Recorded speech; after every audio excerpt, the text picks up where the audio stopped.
Di video ini saya akan membahas sebuah smartphone yang saya beli seharga 2,1 juta, yaitu Tecno Pova. Buat kalian yang belum tahu, Tecno dan Itel itu masih satu perusahaan dengan Infinix. Seperti apa smartphone-nya, mari kita mulai reviewnya.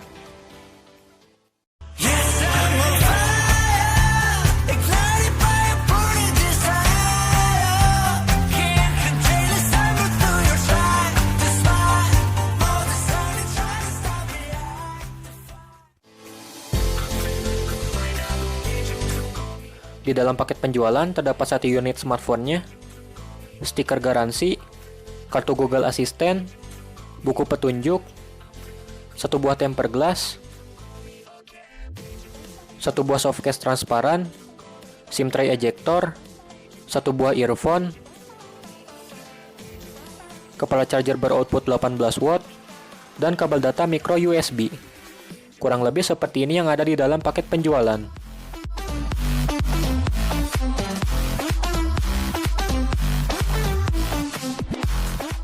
Bahas soal desain, di sisi bawah terdapat lubang mikrofon, port charger micro USB, serta lubang headphone jack. Di sisi kanan terdapat tombol power dan volume. Di sisi kiri terdapat tombol Google Assistant serta slot SIM card berjenis triple slot. Di sisi atas polos.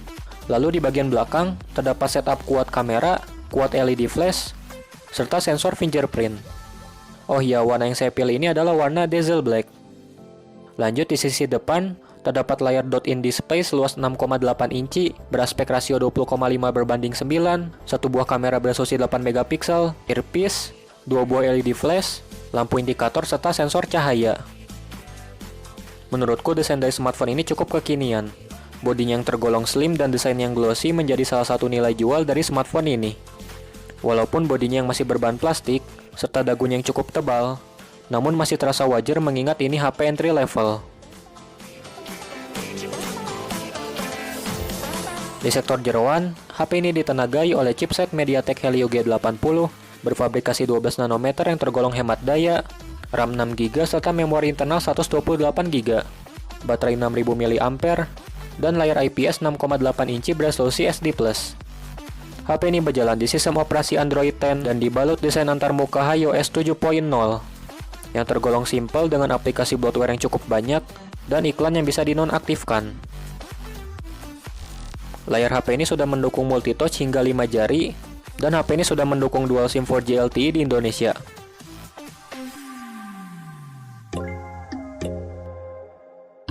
Fitur-fitur di HP ini tergolong komplit. Salah satunya adalah fitur Wi-Fi sharing. Fitur ini memungkinkan kita menyalakan Wi-Fi dan hotspot secara bersamaan. Fitur yang kedua, split screen. Fitur ini memungkinkan kita menjalankan dua aplikasi sekaligus. Fitur game mode untuk meningkatkan performa serta memblokir notifikasi yang masuk ketika bermain game. Fitur dark mode buat kalian yang suka gelap-gelapan. Fitur smart panel untuk memudahkan kita bermultitasking. Fitur satu tangan. Fitur double tap untuk menghidupkan layar. Screenshot dengan 3 jari. Dan berbagai macam fitur dan gestur lainnya. Untuk keamanan, HP ini dilengkapi dengan fitur fingerprint sensor dan face unlock, yang responnya tergolong cepat.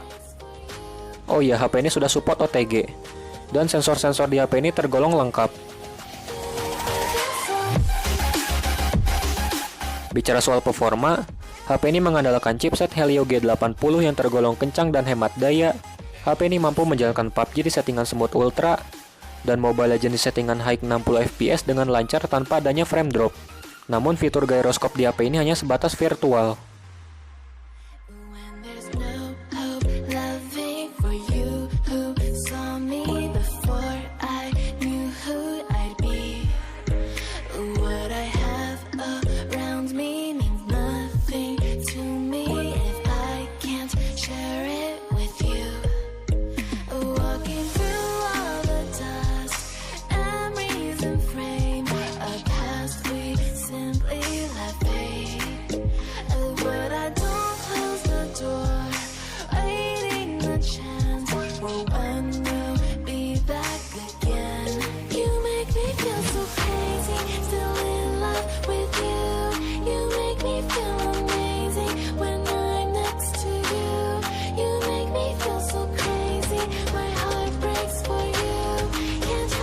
Kurang lebih saya bermain game selama 1 jam, baterai yang asalnya 100% berkurang 11%, dengan suhu akhir CPU di angka 60 derajat Celcius, dan suhu bodi belakang smartphone di angka 45 derajat Celcius.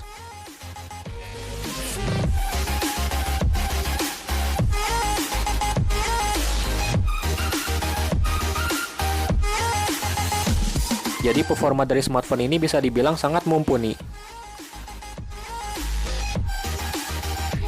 HP ini mengandalkan setup kuat kamera dengan kamera utama beresolusi 13 megapiksel bukan lensa f1.85, 2 megapiksel makro, 2 megapiksel deep sensor, QVGA sebagai AI lens, serta kamera selfie beresolusi 8 megapiksel bukan lensa f2, yang dilengkapi dengan mode SDR, mode makro, mode beauty, mode portrait, dan AR shot. Untuk kualitas dan saturasi warnanya menurutku jauh lebih baik ketimbang seri-seri Tecno sebelumnya. Tergolong bagus atau tidak, kalian yang menentukan.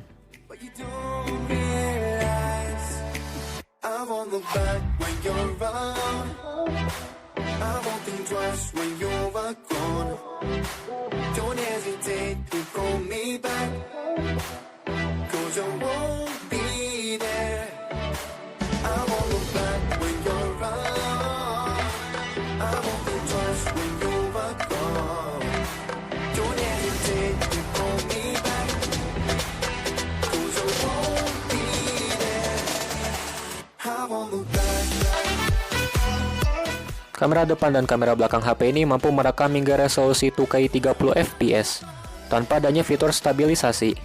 Dan fitur lainnya seperti video beauty, video portrait, dan slow motion video 720p hingga 240 fps.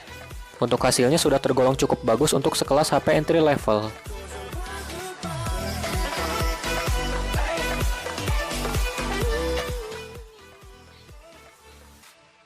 Buat kalian yang bertanya, Bang, kok cuma 2K, nggak 4K aja sekalian? Bukan kameranya yang nggak support merekam 4K, melainkan chipsetnya.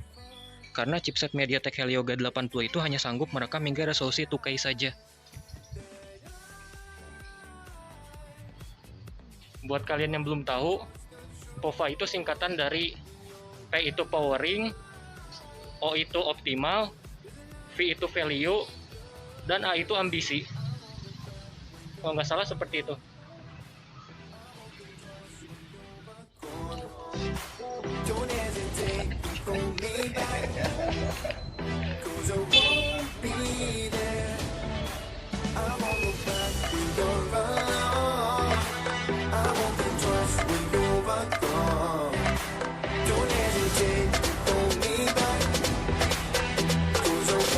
HP ini memiliki bentang layar 6,8 inci, menggunakan desain dot-in display, beraspek rasio 20,5 berbanding 9, beresolusi SD Plus dengan kerapatan pixel 264 ppi, diproteksi dengan kaca kuning Gorilla Glass, dan diklaim memiliki kecerahan hingga 480 nits. Untuk kualitas warna yang dihasilkan cenderung hangat, tergolong pas tidak terlalu pucat.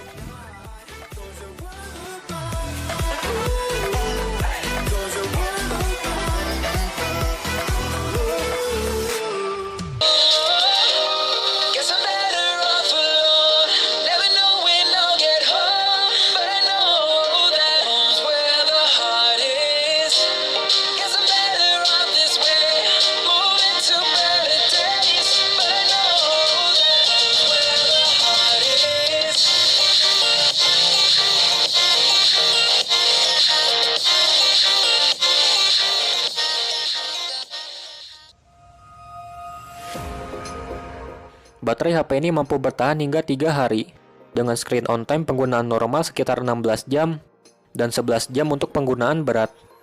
Untuk pengecasannya sendiri menggunakan charger bawaannya, dari 10% hingga 100% memakan waktu 2 jam 8 menit.